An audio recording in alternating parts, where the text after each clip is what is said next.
Hello everyone, I am Dr. Deepak Garg. I am an orthopedic surgeon and we are starting this video series for NEET PG, and we are starting today with the orthopedic basic sciences and structure of bone.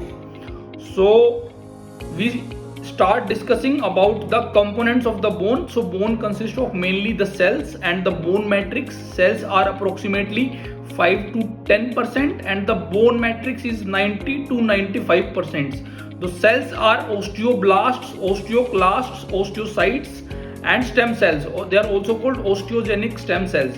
And the bone matrix is mainly composed of the proteinaceous matrix and mineral salts. The proteinaceous matrix means mainly they are collagen fibers, and the type 1 collagen is a main collagen in the bones, and the mineral salts are the calcium and the phosphate salts. And so what is osteoid? Osteoid is a organic component of the bone. It involves the cells plus the collagen fibers. So if we talk about the cells in the bone, so there are stem cells. The stem cells are also called mesenchymal stem cells, or they are also called osteogenic stem cells. So they will convert or differentiate into osteoblasts, which in turn will differentiate into osteocytes. So we will discuss the cells one by one. First we are talking about the osteoblasts. They are the differentiated product of the mesenchymal stem cells. As we have already seen, they have the single nucleus and they synthesize mainly the organic component of the bone. So we have already seen the organic component of the bone is called osteoid, and the osteoid involves the cells plus the collagen fibers. So they mainly secrete the collagen fiber, and mainly it is collagen type 1. The other proteins that they secrete are osteocalcin and osteopontin. So osteoid is organic material. If the mineral deposition happens in the osteoid, it will lead to the formation of the bone. Now we talk about the osteocytes. They are also called the mature osteoblasts because they are coming from the osteoblast differentiating into the osteocytes. They are also called resting osteoblasts, and they are also called as spent osteoblasts. They are the most abundant cells in the bone.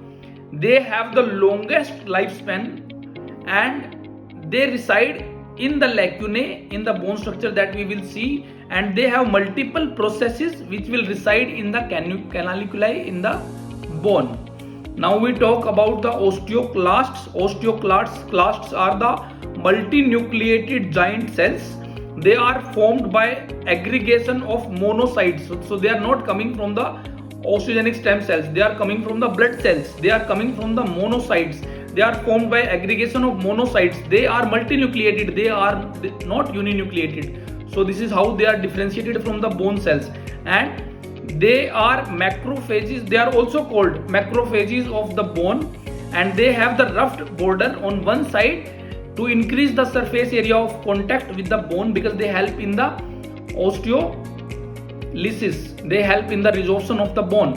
They are rich in TRAP, that means tartarate resistant acid phosphatase, and carbonic anhydrase. They again help in the resorptions, and they are least in number inside the bone. Their function is to resorb and remodel.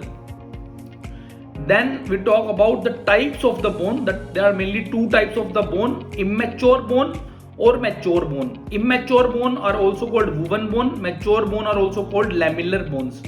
Immature bone, they have the improperly arranged collagen. So by now we know the bone has organic component and inorganic component and the cells. Organic component involves cells plus the collagen fiber. Inorganic component involves calcium and phosphate salts. The collagen fiber, they calcify and they form the bone.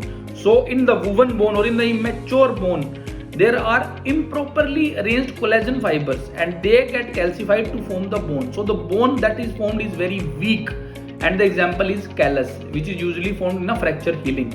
Now the mature bone. Mature bone is also called lamellar bone. Mature bone have properly arranged collagen fiber. They are arranged in a specific manner. So there are again of two types. It can be a compact bone, that means a cortical bone, or it can be a spongy bone, that means a cancellous bone. The compact bone means there are densely arranged collagen fibers. They are mainly found in the diaphysis, and the spongy bone, they have the loosely arranged collagen fibers and they are found in the epiphysis and metaphysis. Then we talk about the structure of the bone, of the compact bone. So from the diagram we can see there the outer layer is a periosteum, then there is a layer of the collagen fiber that is forming the bone and they are called external circumferential lamellae. Then we can see the multiple round structures. So this is a basic functional unit of the bone and it is called osteon. And there is a central canal we can see, and this circular structure containing a central cavity, central canal, that is also called Haversian canal or central canal. It contains the neurovascular structure of the bone.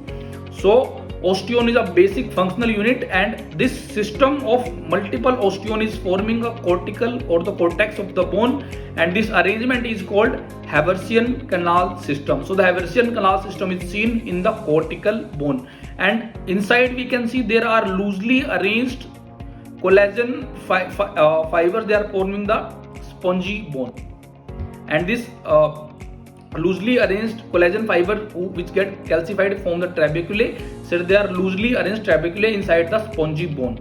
So again, if we see at the single osteon, we can see that they are arranged in a specific manner.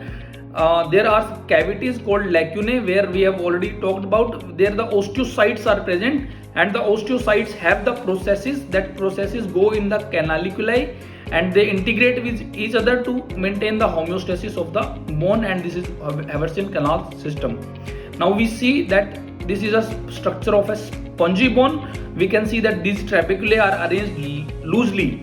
Spongy bone are present in the epiphysis and metaphysis. They have the more surface area and more bone cells are present in the spongy bone. They have more vascularity, they have the better healing, and there is more risk of infection because of the stasis of the blood in metaphyseal bone or in the spongy bone. Then let's talk about the parts of the bone. So we can see from the diagram the bone has epiphysis, proximal and distal. Then growth plate is there between the epiphysis and the metaphysis in children's, and then there is a proximal and distal metaphysis, and the center part is a diaphysis of the bone. Again, then we can, if we look at the outer layer of the bone, it is called periosteum, inner layer is called endosteum, and the thick part of the bone between the periosteum and the endosteum is called the cortex, and inside the endosteum lies the bone marrow. So as we can see, so the bone marrow lies within the bone. It contains marrow. Marrow means it is a soft part of the bone, spongy. It is containing fat, and the main function of the marrow is to form the marrow stem cells, which ultimately form the blood cells and the platelets. And we can see that all around the marrow is lined by the endosteum.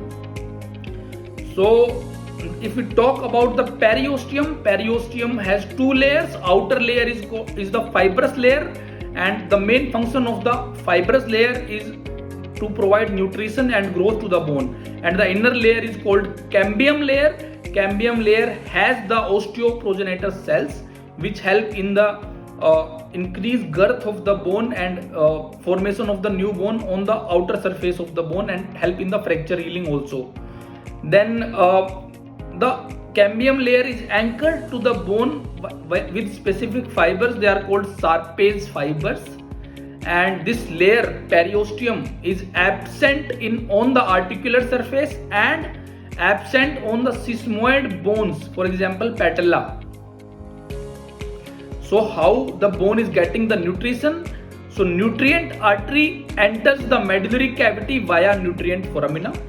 Once it enters, it goes to both proximal and distal. Then these vessels are arranged in a hairpin loop fashion in the metaphysis. Blood flow is sluggish, making that area very vascular environment, and less defense cells are present in the metaphysis, so increased risk of infection in metaphysis. Metaphysis has a very good healing potential because of the high blood supply. So this was about the basic sciences and structure of the bone for today's video. So this was the first video in NEET PG series. Thank you guys. Thank you very much.